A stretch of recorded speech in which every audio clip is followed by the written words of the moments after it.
Thank you for joining us again at the Special Education Academy, Part 4. Today we will talk about evaluation reports and how to use them when um, developing your IEP. My name is Angela Haynes. I'm one of the education advocates here at DREDF's Parent Training Information Center.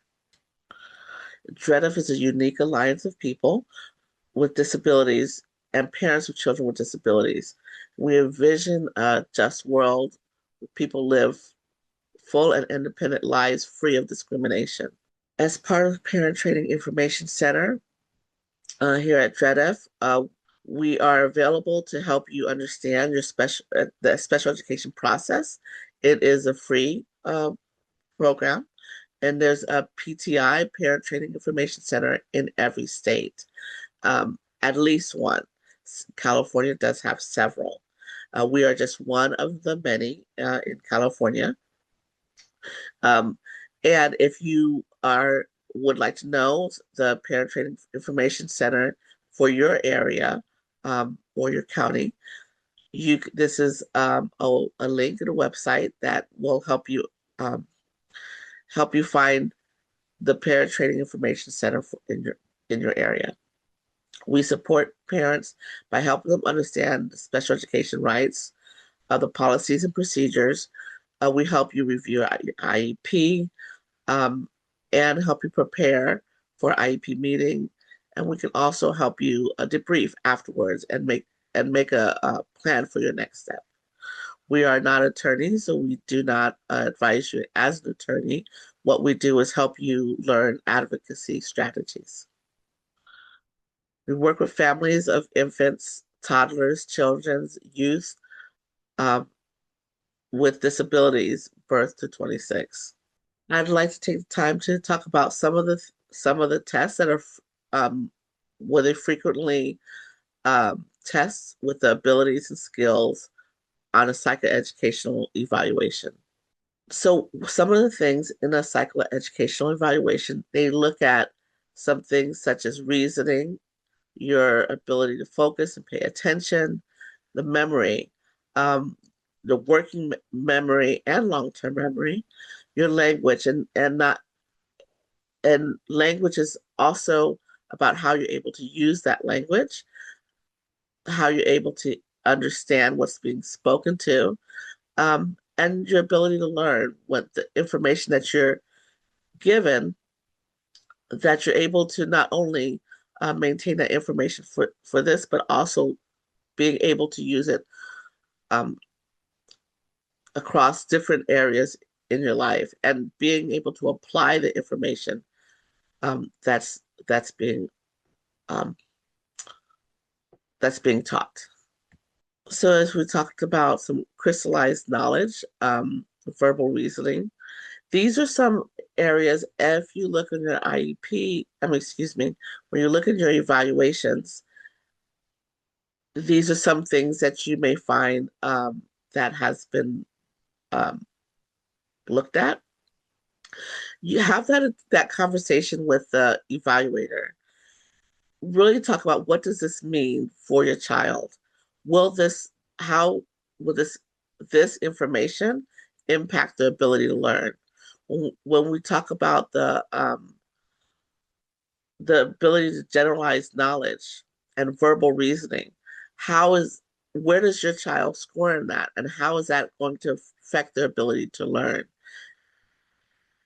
And in addition to that, is that what type of supports will you need to allow your child to make meaningful progress?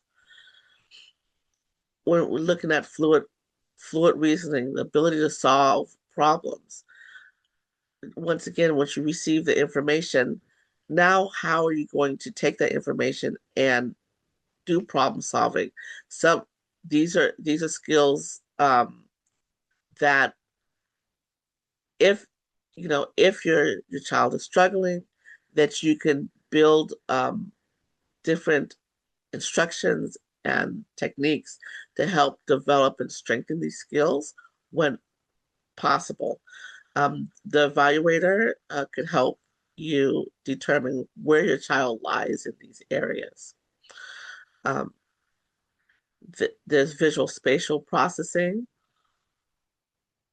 a short-term memory, the ability to hold information for a short time and manipulate it, long-term retrieval. If you've got that information and you're trying to recall it, this is really important. And sometimes it will require a student to learn the same thing in the same way over and over for them to really be able to get that information in that long-term memory and be able to retrieve it.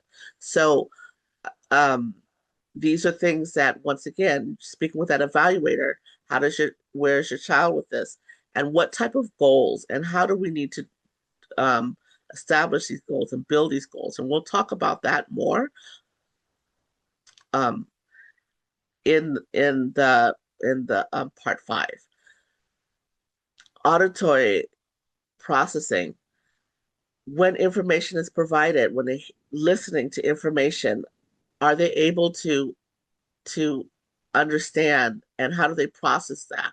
What about the different sounds around it? Do they have that ability to distinguish between the outside sounds and noise and the information that they need to receive? So, and then the processing speed. How quick are they, or how are they ability to perform simple and repetitive cognitive tasks and quickly and efficiently? And this is really important because sometimes when we're asking something of a child and we are expecting them to respond quickly, sometimes we may end up giving them several demands in a short period of time and can cause frustration for that child, especially if they have a slower than expected processing speed. So these are just some areas uh, that they can provide an assessment that they can review in when your child is having an evaluation. And these skills are measured by standardized tests administered in a one-on-one setting with a school psychologist. Additional skills to evaluate is sensor motor skills, ability to use one's eyes and hands in a coordinated and efficient way, visual and motor integration. And this is a very important skill. And this also can having the right evaluator, such as OT, occupational therapist, um, to to evaluate these areas can make a difference of really identifying where your child's areas of needs are. The ability to attention and executive functioning, the ability to direct attention, keep it sustained over time, beginning tasks, switching from one mental task to another with efficiency, and remembering instructions and juggling mental tasks successfully. This is a skill that is important throughout an individual's life. And you could really see someone who may be able to make it through in in the younger elementary school or kindergarten or preschool because there's a lot of structure around them. But when someone is really struggling with this area, once they hit middle school and high school, you can really see some big struggles because there's more classes that they have to attend to. Being able to start the lessons. There's more project-based lessons, so they're starting the lessons at a certain time for they to have efficient time management to complete it at a certain deadline. So, although yes, this can be noted at a younger age as well, I just wanted to acknowledge that you can often see um, someone in middle school or high school really struggle and having being able to note this in evaluation, really discuss with the evaluator, how do we support your child through this, and how do we what type of techniques and accommodations do we need to offer, and techniques do we need to um, provide for your child, because this may be something, a skill that they may need to be able to adapt for life. So so these are some areas of evaluation. I want to mention about the Larry P versus Riles. This was held that school districts in California only are not allowed to conduct any tests on African American students that would give a FSIQ score. So um, we did not provide for African American students. This what occurred was this was they were testing they were testing students and putting them in a separate classroom and not providing them the academic information instructions as required. They were being they found that the IQ test was not was based off of was not culturally appropriate. The test was really just evaluated your exposure to certain situations, and not truly tested your knowledge, your ability, or your level of intelligence. And so because this greatly affected many students of color, um, and they ended up not being able to because they were being taken out of the classrooms and not being taught the same level of instructions. This had become banned. There are many tests that assess a student's cognitive abilities and do not result in an FS IQ score. So um, there are still some tests that can be done. However, you want to look at tests that are testing um, specific skills, and not judged based off their exposure to certain cultural norms. Larry P does not prevent schools from doing cognitive tests, only from the tests that would conclude the student's FSIQ scores. Evaluations should include academic achievement, assessments that measure your child's mastery of core academic skills, reading, writing, math, and spelling.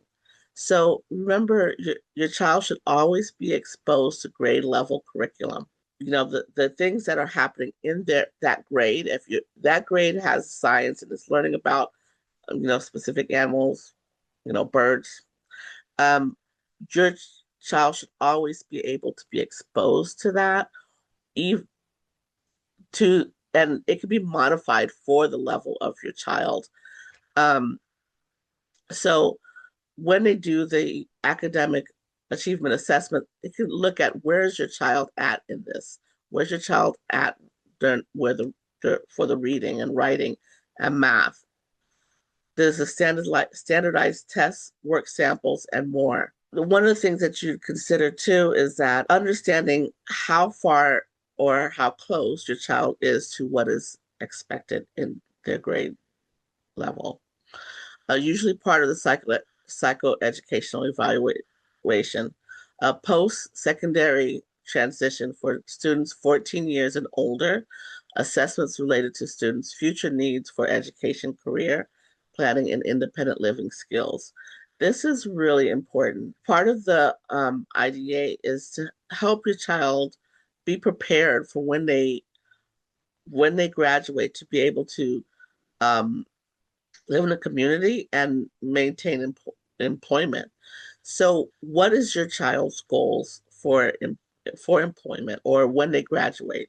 Are they planning on to going to higher education? What would that look like? What supports do they need? What are the current plans for when they graduate? What supports they need? And this transition assessment helps identify the skills, the ability to work in some of those areas, but also the interests and what else they need so that you can create a goal to help them get there. This is helping your child plan for success. So when they graduate, if they choose to attend college. One of the big things is if you have a disability and you attend college, the student's responsibility to advocate for themselves. If they need a certain accommodations, they have to ask for that. Being aware of what's your disability, what type of accommodations, the things that you need. This is something that the student can prepare for, and you can start to make goals in that area. But even more so, what is the future plan and how do you support the student getting there? You can have also a vocational Department of Rehabilitation can have vocational assessments to help determine how to support them. Questionnaires and career interest surveys and interviews with the students are all part of the transition evaluation process. And the student can also um, provide a video or provide a poster to bring to the meeting. And this allows everyone to really stay focused on the student and decide, is this future plan something that's attainable? And if not, how do we provide something that is obtainable? And how do we support the student in understanding and realizing that goal or creating an obtainable goal as well? So I just want to spend a few minutes understanding the assessment reports. This is one of the bell curves. When you receive the report, the scores, if it's the hundreds, just keep in mind the 100 here, that is average. If your student is scoring on the right side, then that's, of course, above average, and then further to the left would be more below average. In the tests, there are specific categories, and then there's subtests in that category. Sometimes the score will average out for the whole category, and the student may range average or may above average on the whole entire category. One of the things that you may consider is to look at the subcategories if they have them. And are all of the scores above average on those subcategories? Or would you find one or two that's significant below?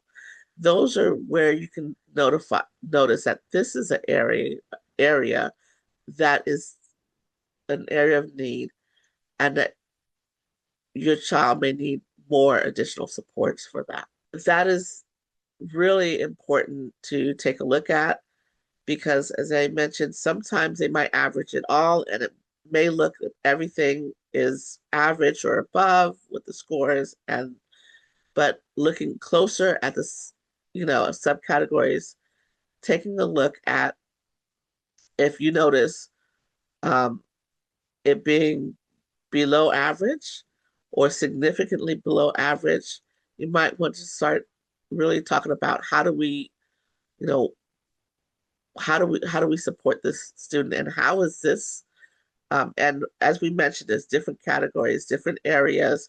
You really have to talk with the evaluator with those. How is this going to show up in the classroom? If your student's memory is significantly below average, however, they're able to read above average, how is this going to show up in the classroom, right? Are they going to be able to maintain any of that information that they're reading? And maybe that's why it's reflecting on the test, but it sounds like they're reading very well. I just threw out some different examples, but speak with the evaluator as you look through it. You can definitely take time before the IEP meeting to schedule time to really go over it and talk about what you're seeing and what that impact really means. These are just some different scores. There's the standard scores, and then there's the T scores, and then you'll have the percentiles as well. This is something that you may want to refer to. And once again, where will it show? Where does your child's show up on here, right? Is it on the below average side, right? And the subtest may often have some of these T scores, or is it above average scores? And these are just really important to understand. It's not just information of a pass and fail, but how does this impact your child, right? If you've given your child, 3 steps instructions and they're struggling with executive functioning skills, are they going to remember those instructions depending on their age? And, are they going to be able to follow through?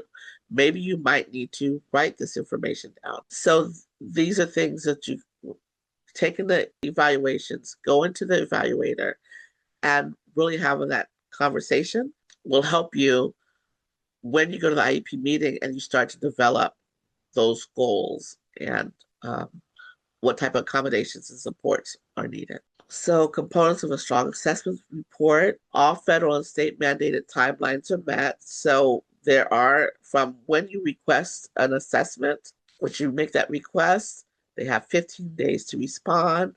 After you've signed that assessment plan, they now have 60 days to complete it.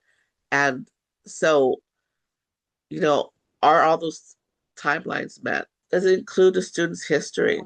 Are they looking at um, the history of the students in other classes? What are some patterns that's noted? Are they considering those things? The parents and family and outside provider interviews.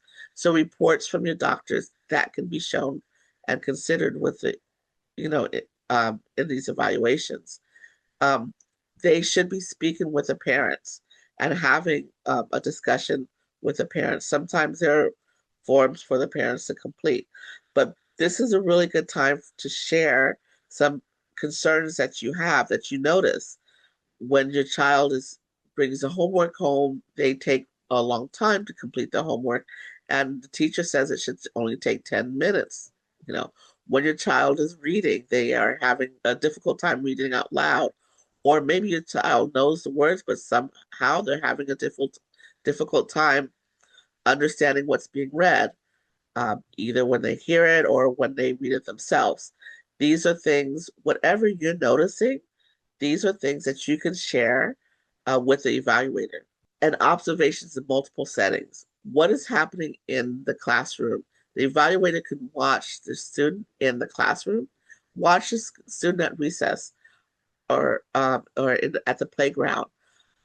What kind of decisions are they making at the playground, interacting with their peers? Are they being able to form social groups, or are they staying withdrawn um, by themselves? Are they taking huge risk on the jungle gym? I don't know. So part of the observation is the playground. Part of the observation is lunchtime, and then their ability to transition from classroom to classroom. Sometimes for some students, it takes them a while they might need to be prepped that it's time to transition, and they may need time to get readjusted to the new environment.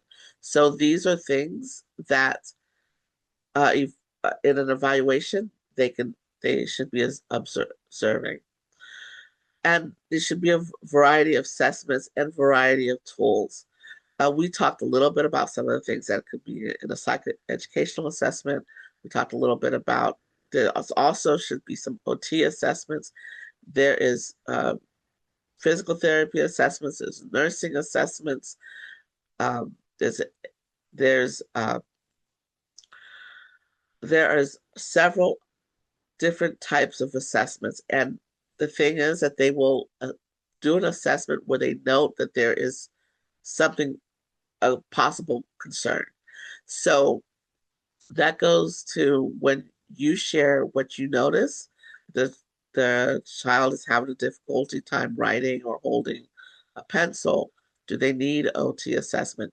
If that's not observed, then they may choose not to do an OT assessment. But just, as you meet with the evaluator, when you look at that assessment plan, this is where you get a chance to see, what assessments they're choosing to use.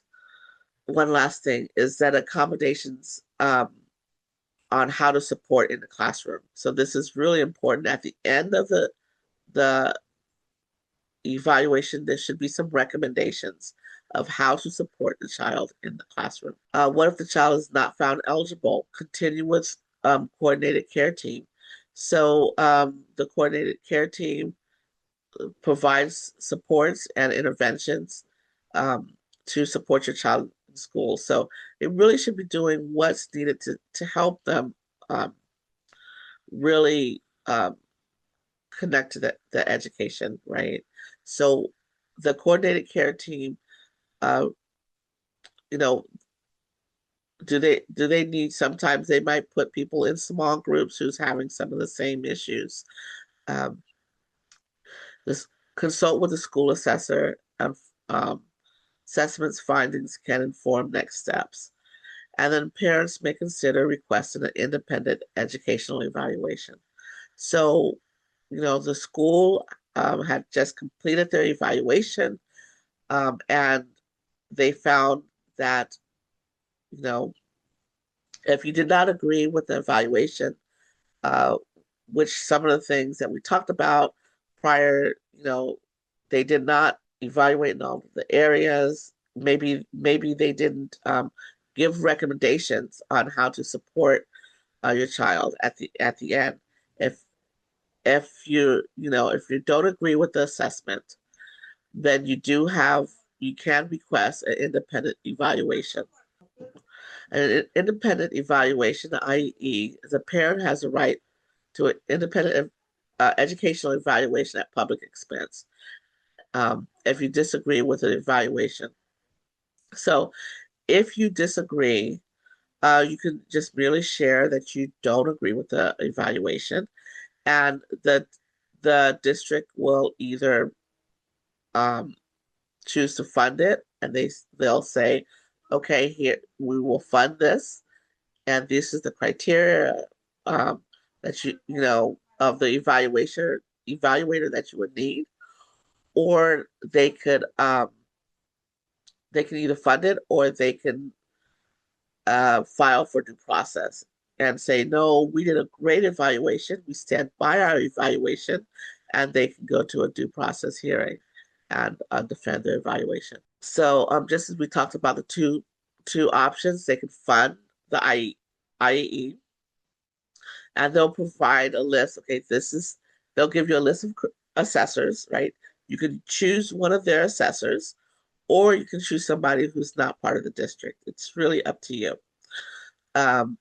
But it will in the criteria, they'll let what the costs that they're willing to pay, the credentials of the evaluator.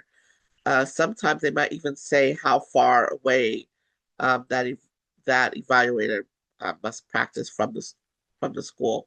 So be aware of what those are, and you can find your own evaluator. So list of assessors for that type of evaluation that the district already has a contract with.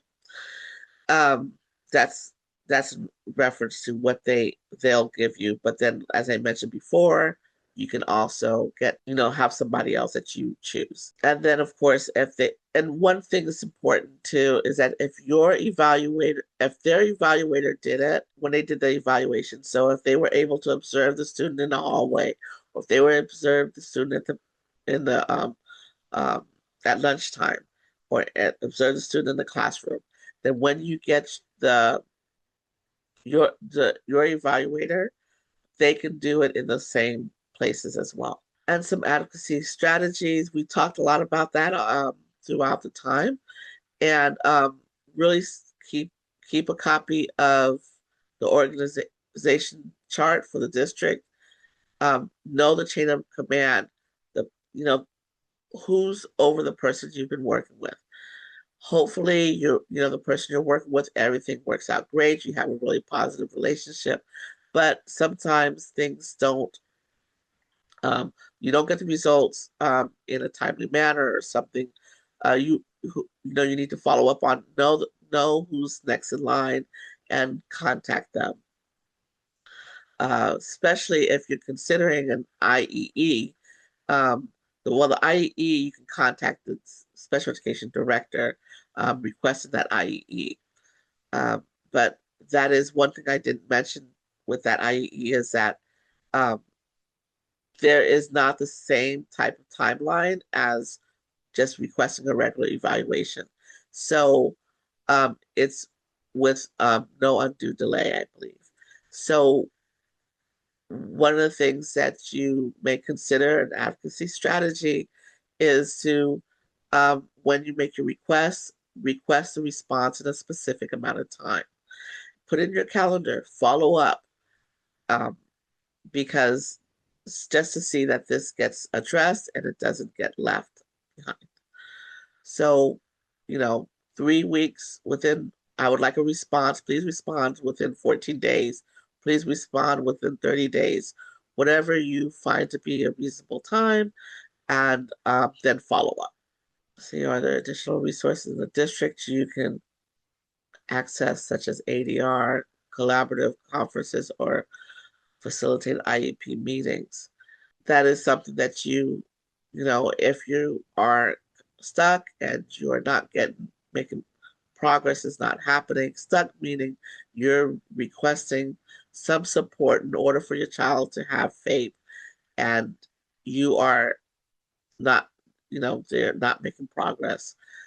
After 3 or 4 IEP meetings um, around the same topic, you can ask for facilitated IEP meetings with the SELPA, or you can ask for alternative dispute resolution. There are options. Having an IEP journal is really important. Not only are you documenting some things that occur, but it's something that you can go back to, right? Um, and you've got all the documentations, all the IEP, all the information in one place. What could you show with data if you couldn't verbally explain? So this is, having if you're called to pick up your student 4 or 5 times within a month, having that documented, on the calendar, in your journal, or having that documented has now become data, right? Maybe you're called, every Tuesday at 12 o'clock. And so not only have you established a pattern of saying, wait a minute, what is happening on Tuesdays at 12 o'clock that every, my child gets dysregulated and, they are having problems calming down. Well, maybe it's the recess and the groups of kids and it's overstimulated. Maybe they might need extra time transitioning into the classroom. You've now just established this reports and documentation, but even and that you can bring to the IEP team and say, I'm noticing this pattern. But also, if you are asking for, maybe we should give him uh, my child an extra 30 minutes to calm down before they enter the classroom. You've now established this data um, that you can bring to the IEP meeting to show why you're asking for what you're asking for. So, keeping notes in the journal or making an entry on a calendar helps you with that pattern. And you start building that data that you can bring to the meeting. And then now you have this, if you go to due process, you have this data as well.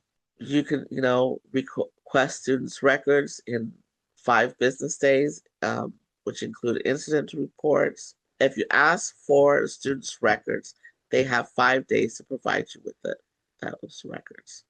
Um, and once again, putting them in writing, going in, um, documenting who you're giving it to, getting the time stamped, or if you're emailing it, ask for them to send a response if they received it.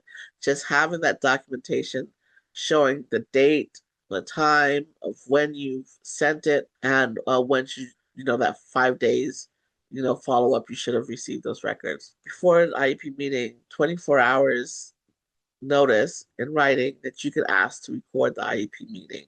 So um, you record, if you request to record it, take your own recording device.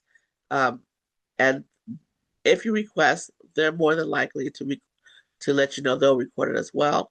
But have your own recording device. So now you have the recording.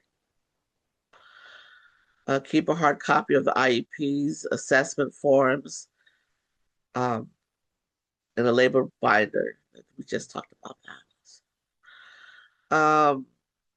How to ask questions so school staff can answer. Really asking questions, to bring it to the team and the IEP team where everybody starts to think. If you're asking for a specific support and it's maybe being denied, you can ask, please help me understand um, why it's being denied, but also if they're asking for something, asking them, please help me understand. Please help me understand allows them to verbally share what they've been thinking about, why, what they've considered and why. And it also may give you some more information that may support what you're asking. As an example, maybe they're asking for your child to leave the general education classroom and go into a special day class. Um, please help me understand, what are the needs that requires them um, to change classrooms, right? Classroom settings.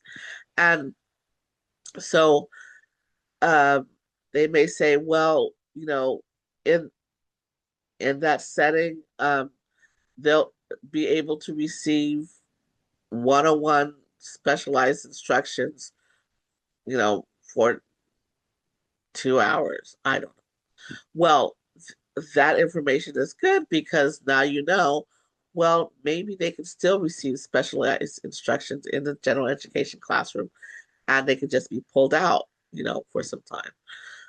Or same scenario, they may share that, the classroom is overstimulating and it's very difficult for your child. Um, and this classroom is a smaller setting that is a quieter and they're able to focus and less distraction. Then you can really start to solve. Can they produce the same support in that general education classroom? Or is this special day class um, really what's going to be um, what will allow them to focus, and that is the most appropriate setting. So this, allows them to really give you more details, and then you can really have that conversation. Have we considered blank as an area of need or service? One of the things that we talked about in the evaluation or reviewing the evaluation, if if you notice the area of need and you're creating these goals or you're noticing these services to meet the goals, um, these are things that you can bring up. And how does this help my child meet their goals? This is really important because the focus, if there's a service or what they're offering, you really want to be able to show progress to those goals. Sometimes, I'm looking at this one, can you please show me a copy of that policy? So you do have the right to ask for the school policy if they are saying, well, we don't do this because it's our policy. And yes, you can ask to see that copy of the policy. Also keep in mind that as you're developing the IEP, it's an individualized education plan. So, um, you know, if the policy um, affects your child's right to have an individual plan to support them, that is really something that you could discuss and look at, because the plan should be able to, um, you should be able to have the right accommodations and assessments. Should be able to have the right accommodations and um, supports for the individual, the unique needs of your child. And when there's a concern and you're asking for support, what are you doing to address this, right? My child's picky eater. My child seems to go the whole day without eating. What are we doing to address this concern, right? This once again brings this issue to the table, having that conversation. Do we need to have a goal? What kind of supports do we need for this in this goal? Then we start to watch and monitor what our plans we have in place. Is it effective? Is it working? Is it helpful? And then you can also ask, please send me that in writing after the meeting. Okay. Any questions?